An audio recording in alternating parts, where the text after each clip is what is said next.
ఆ త్రిమూర్త్యాత్మకమైనటువంటి నిరాకార పరమాత్మ సాకార రూపంగా త్రిమూర్త్యాత్మ రూపమైనటువంటి బ్రహ్మ విష్ణు మహేశ్వరులుగా అవతరించి వారే గురు పరంపరలుగా ఇన్ని రూపాలుగా ఇన్ని నామాలుగా అవతరించి వారి లీలలు చూపిస్తున్నారనే విషయం మనం మర్చిపోకూడదు.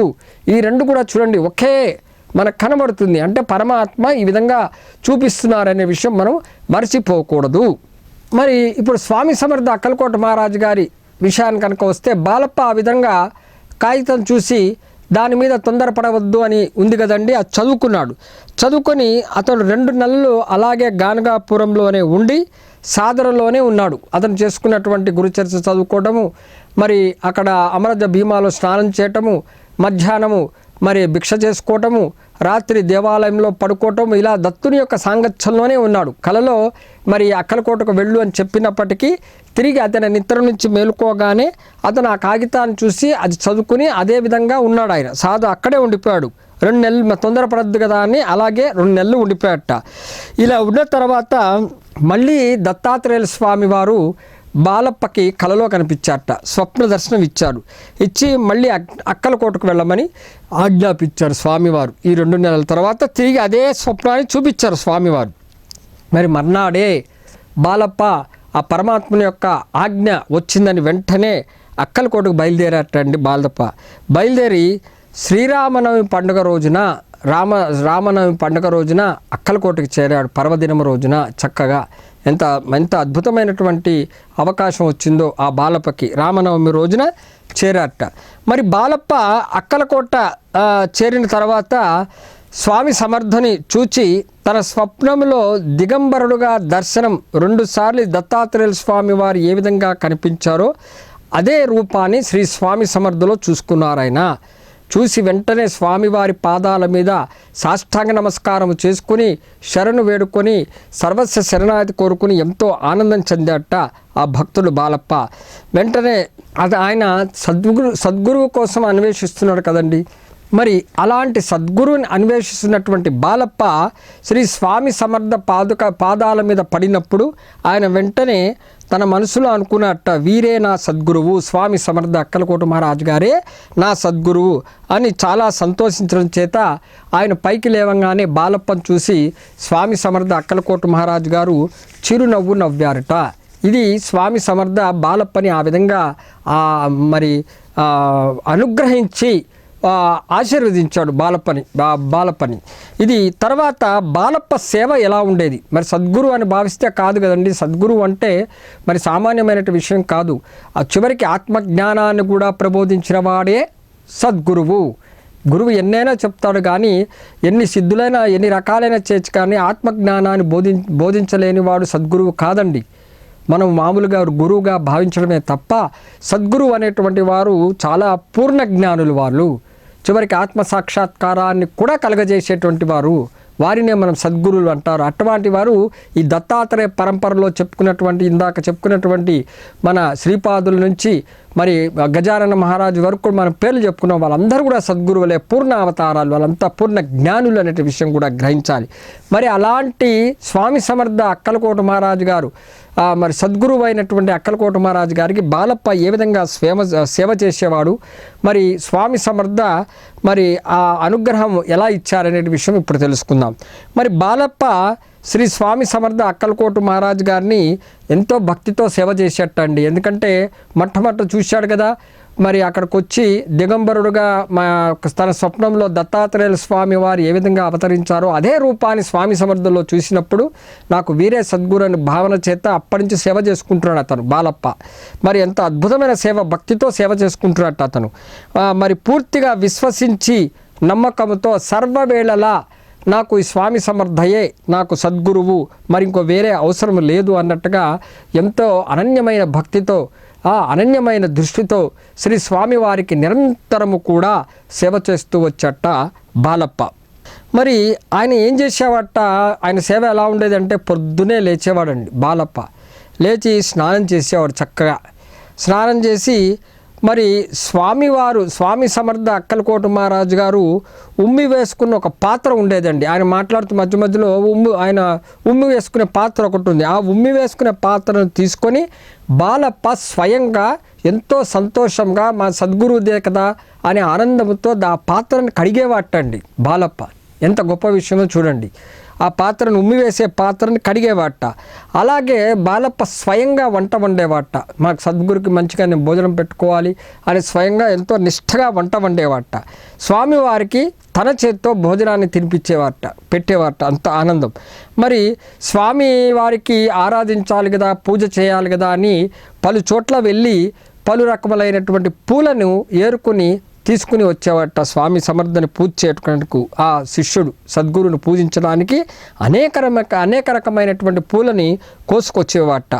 మరి అలాగే ఖర్జూరాలు కూడా తీసుకుని స్వామివారికి పెట్టేవాట. స్వామివారి సద్గురు శ్రీ స్వామి సమర్థకి ఖర్జూరాలు తెచ్చి పెట్టేవాట. అలాగే స్వామివారు ఊరిలో లేనప్పుడు బాలప్ప నిత్య పూజను చేస్తూనే ఉండేవాట. అలాగే జప ధ్యానాలు కూడా చేస్తూ ఉండేవారే తప్ప మానేవాడు కాదు. ఇది బాలప్ప యొక్క నిత్య కృత్యము. స్వామివారిని అంత అనన్యంగా అనన్య భక్తితో సేవించేవాడు.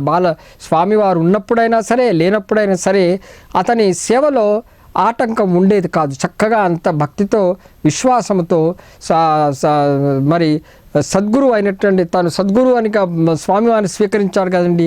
అలాంటి సద్గురువుని ఆ విధంగా బాలప్ప సేవిస్తూ వచ్చేవాడు. ఒకసారి ఏమైందంటే స్వామి సమర్థ అందరికీ ప్రసాదంగా ఖర్జూరం పంచుతున్నట్టండి. అక్కడ ఉన్నటువంటి ఖర్జూరాన్ని స్వామి సమర్థ అక్కలకోట మహారాజు గారు చుట్టుపక్కల ఉన్న భక్తులందరూ కూడా పంచుతున్నట్ట.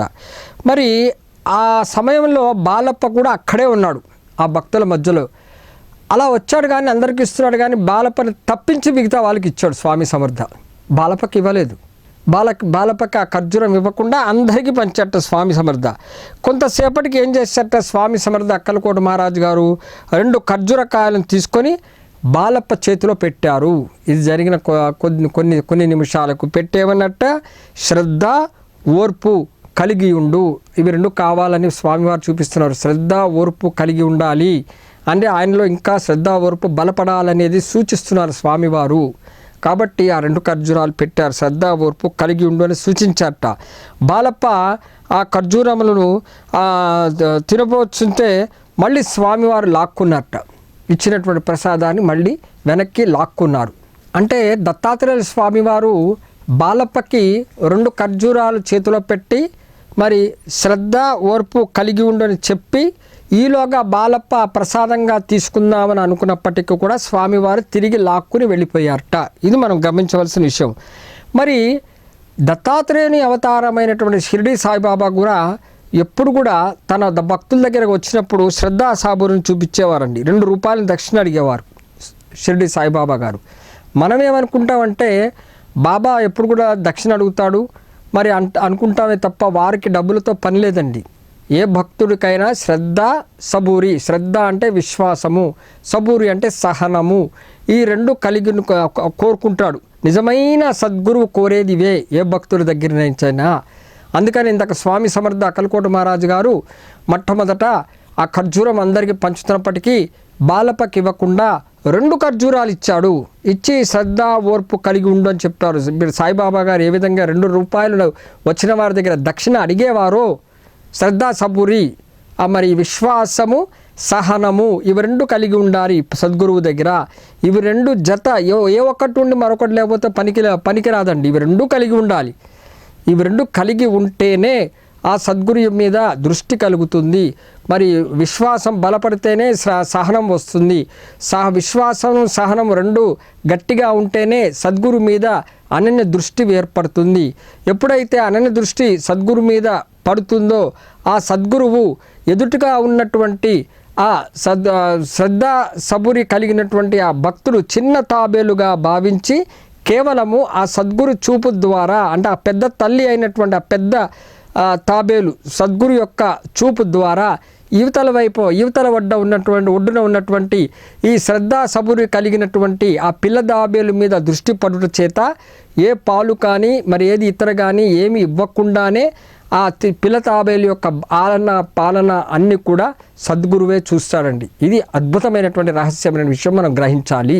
కాబట్టి మనకి ఒక సద్గురువు అన్వేషించడంలో తప్పు లేదు. కానీ మనం సద్గురుగా భావించినప్పుడు స్వామివారు చెప్పింది ఏంటంటే మనకి శ్రద్ధా సబురి కలిగి ఉండాలి. స్వామి సమర్థ చెప్పిందేనా అదే, సాయిబాబా గారు చెప్పిందేనా అదే.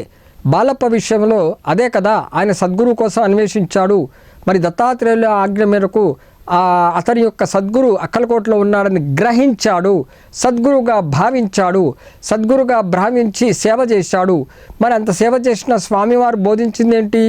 శ్రద్ధ మరియు సబురి కలిగి ఉండాలి అనే ఉద్దేశంతోనే ఆయన శ్రద్ధ ఓర్పు కలిగి ఉండు నాన్న అని 2 ఖర్జూర పాళ్ళు ఇవ్వటం జరిగింది. కాబట్టి ఇదే నిజమైన దక్షిణ, ఇదే సద్గురు, నిజమైన సద్గురు తన శిష్యుడు, తన నిజమైన భక్తుల దగ్గర కోరేది నిజమైన సద్గురు ఇదే కోరుతాడే తప్ప ధనము కానుకలు మరి ఇతరవి ఏవి కాదండి. సద్గురు కోరేది ఇదే. కాబట్టి స్వామి సమర్థ అక్కడ అలా చెప్పారు.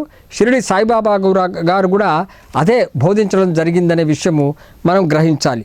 మరి ఈ బాలప్ప మీద స్వామి సమర్థ అనుగ్రహం ఎలా కలిగిందో ఇప్పుడు చూద్దాం.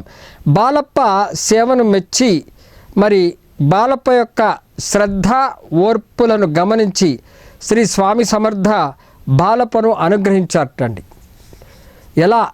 ఎలా అనుగ్రహించారనేది ఇప్పుడు మనము తెలుసుకుందాం. అంటే ఈ అనుగ్రహానికి ముందు బాలప్ప స్వామివారికి సేవను చేయగా మరి శ్రద్ధ ఓర్పులని ఖర్జూరాలు ఎప్పుడైతే స్వామి ఇచ్చి హెచ్చరించారో, నువ్వు కలిగి ఉండాలరా అని చెప్పారో, అప్పటి నుంచి అతను ఇంకా సేవ చేసుకుని ఆ శ్రద్ధ సహనం ఉండడం చేత చేయగా శ్రద్ధ సహనాన్ని సంపాదించడం చేత స్వామి సమర్థ అక్కలకోట మహారాజు గారు అనుగ్రహం దొరికిందనే విషయం మర్చిపోకూడదు. అంటే అవి ఉంటేనే సమర్థ సద్గురులు ఏ రూపమైన ఉన్నా సరే ఆ సద్గురువులు అనుగ్రహిస్తారనే విషయం మనం సాధనలో ఉన్నటువంటి భక్తులు తెలుసుకోవాలి. ఇక్కడ అదే జరిగింది. మరి బాలప్ప విషయంలో ఇవి 2 కలిగి ఉన్నాడు. సాధన చేయగా స్వామివారిది చెప్పింది విని ఆ 2 ఖర్జూరాల ఇస్తూ చెప్పినటువంటి మాటను గ్రహించి ఆయన ఆ చేయగా చివరికి స్వామివారి అనుగ్రహం పొందేట. ఎలా అంటే స్వామి సమర్థ అక్కలకోట మహారాజు గారు వారి నోటి నుంచి కలకండ తీసి మహాప్రసాదంగా బాలప్పకి ఇచ్చారటండి. చూడండి ఎంత అద్భుతమైనటువంటి విషయము. వారి నోటి నుంచి కలకండ తీశారట స్వామి సమర్థ అక్కలకోట మహారాజు గారు. తీసుకొని ఆ కలకండని ప్రసాదంగా బాలప్పకి తీసి ఇచ్చారు అనే విషయం మనం గుర్తుపెట్టుకోండి. ఎవరికి దొరుకుతుంది అంతటి మహాప్రసాదము? స్వామి నోట్లో ఎంగిళ్ళు చేసినటువంటి ఆ నోటి నుంచి వచ్చినట్టు ప్రసాదం అండి అది. మరి ఎంత భాగ్యం ఉంటే ఆ శిష్యుడికి కలుగుతుంది అనే విషయం మనం గ్రహించాలి. అలాగే బాలప్పకు ధ్యానంలో ఏకాగ్రతను కుదరకపోవటం చేత స్వామివారు ఏం చేస్తారంటే స్వామిని వేడుకున్నాడు. బాలప్ప నేను ధ్యానం చేస్తున్నాను స్వామి, నాకు ఏకాగ్రత కుదరట్లేదని వేడుకున్న చేత స్వామివారు ఏం చేశారంటే బాలప్ప వీపు పైన గట్టిగా కొట్టాటండి. స్వామి సమర్థ అక్కలకోట మహారాజు గట్టిగా కొట్టడం చేత బాలప్ప వీపు పైన స్వామివారు ఆ విధంగా కొట్టడం చేత వారి బాలప్ప వీపు పైన స్వామివారి వేళ్ళ యొక్క అచ్చు కూడా పడిందిట. అలా కొట్టాట స్వామి సమర్థ అక్కలకోట మహారాజు గారు. ఎప్పుడైతే అలా అచ్చు పడిందో బాలప్ప వీపు మీద అలాంటి దెబ్బలు తిన్నాడో ఆ శిష్యుడు బాలప్ప మరి అప్పటి నుంచి అమోఘమైన స్థితిలో వెళ్ళాడు. ధ్యానంలో అతనికి అమోఘమైన స్థితికి వెళ్ళాడు. ఏకాగ్రతను తెచ్చుకున్నాడనే విషయం మనం గ్రహించాలి. అది ఒక అనుగ్రహం. అలాగే స్వామి సమర్థ బాలప్పకు స్వయంగా ఒక తులసిమాలను తీసి ఇచ్చారట స్వామివారు. అలాగే ఆ తులసిమాల ద్వారానే ఆ బాలప్ప మరి ధ్యానాలు కూడా చేస్తూ వచ్చాట. ధ్యానాలు చేస్తూ వచ్చి దాని ద్వారా అతను బాగా కుదిరింది ఆ తులసిమాల ద్వారా. అలాగే బాలప్ప శ్రీ స్వామివారు నిర్యాణము జరగక ముందు ఏం చేశారంటే స్వామి సమర్థ బాలప్పను పిలిచి తన పేరును ముద్రించినటువంటి ఒక బంగారు ఉంగరాన్ని తీసి బాలప్పకి ఇచ్చారట స్వామి సమర్థ పేరుతో ఉన్నటువంటి ఆ బంగారు ఉంగరాన్ని తన శిష్యుడైనటువంటి బాలప్పకి ఇచ్చి అనుగ్రహించారట. చూడండి ఎంత అద్భుతమైనటువంటి అనుగ్రహం పొందాడో ఆ భక్తుడు. తర్వాత స్వయంగా తొడిగారట కూడా ఆ ఉంగరాన్ని స్వామివారు. తర్వాత బాలప్ప శిరస్సుపై మరి స్వామి సమర్థ అక్కలకోట మహారాజు గారు దత్తాత్రేయ అవతారమైన స్వామి సమర్థ ఆ బాలప్ప శిరస్సుపై చెయ్యి ఉంచి నా రాజముద్రికను నీకు ఇస్తున్నాను, నీకెప్పుడు ద్వారాలు తెరిచే ఉంటాయి, అలాగే నా అధికారాన్ని నా శక్తులను యావత్తు నీకు ఇస్తున్నానని అనుగ్రహించట బాలప్పకి.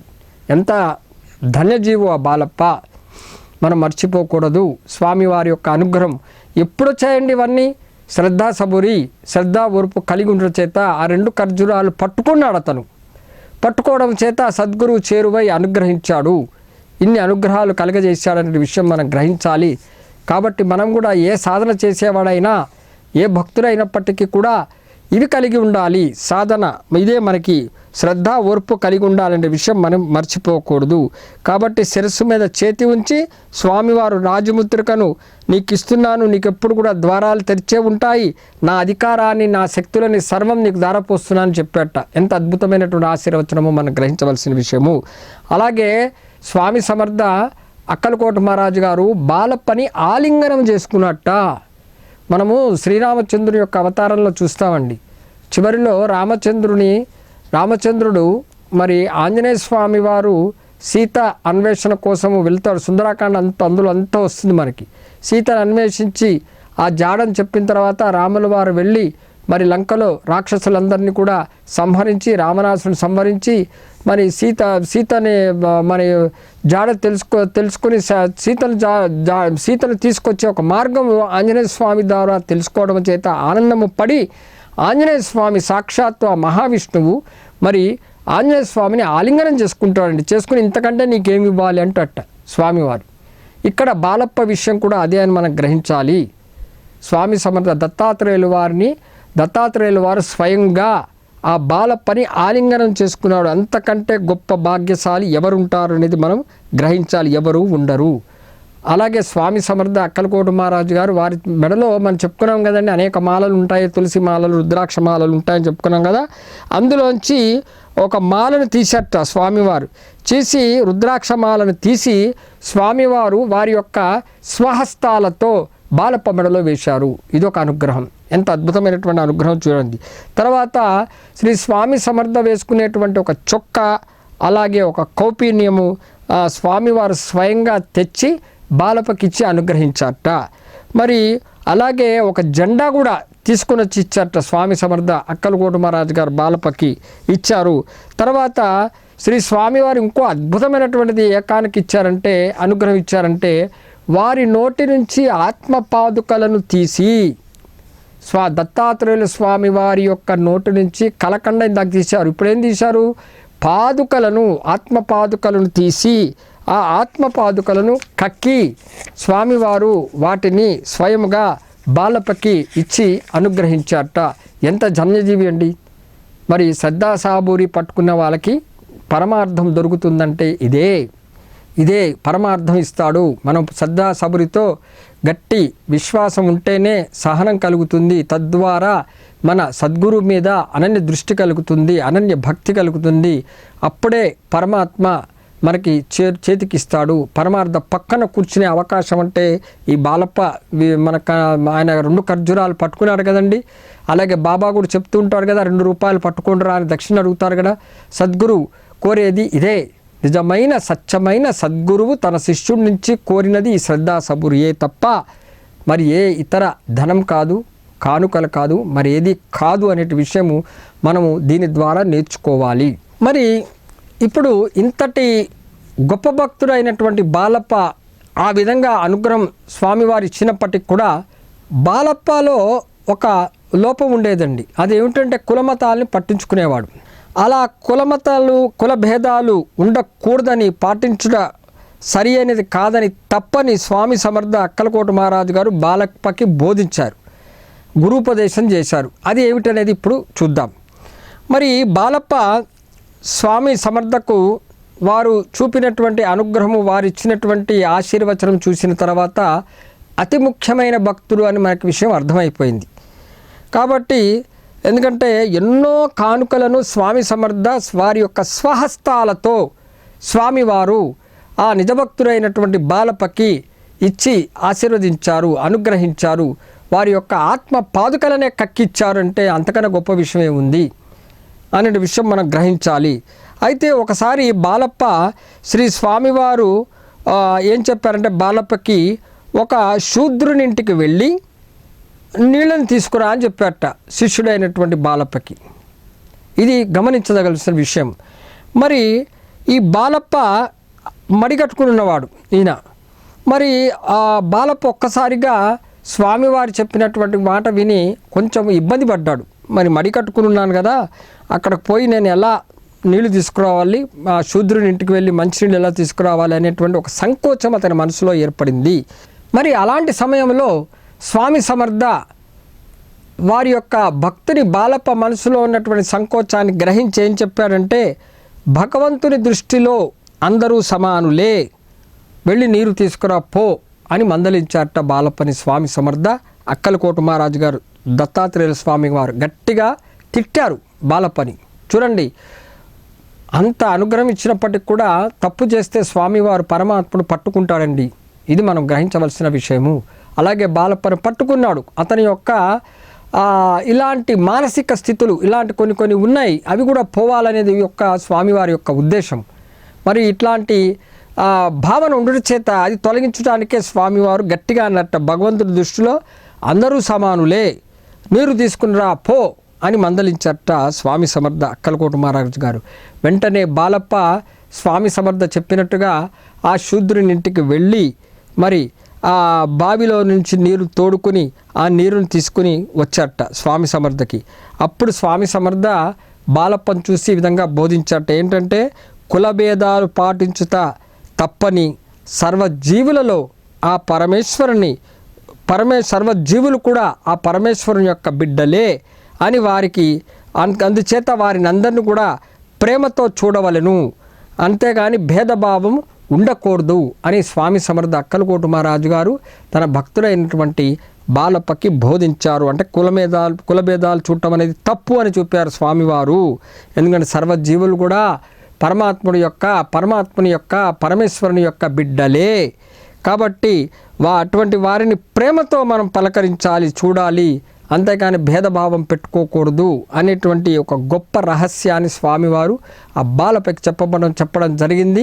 అతని మనసులో ఉన్నటువంటి ఇలాంటి ఆలోచనలు కూడా తొలగించారు. అతని ఆచరణలో ఇలాంటి కొన్ని అడ్డులు ఉన్నాయి, అవి కూడా తొలగించాలనే విషయము మనం గుర్తుపెట్టుకోవాలి. కాబట్టి దైవారాధన కన్నా సద్గురు సేవ గొప్పది అని చెప్పుటకు స్వామివారు మరొక చమత్కారము భక్తుడైనటువంటి బాలప్పపై ప్రయోగించట. ఇది ఒక చమత్కారం.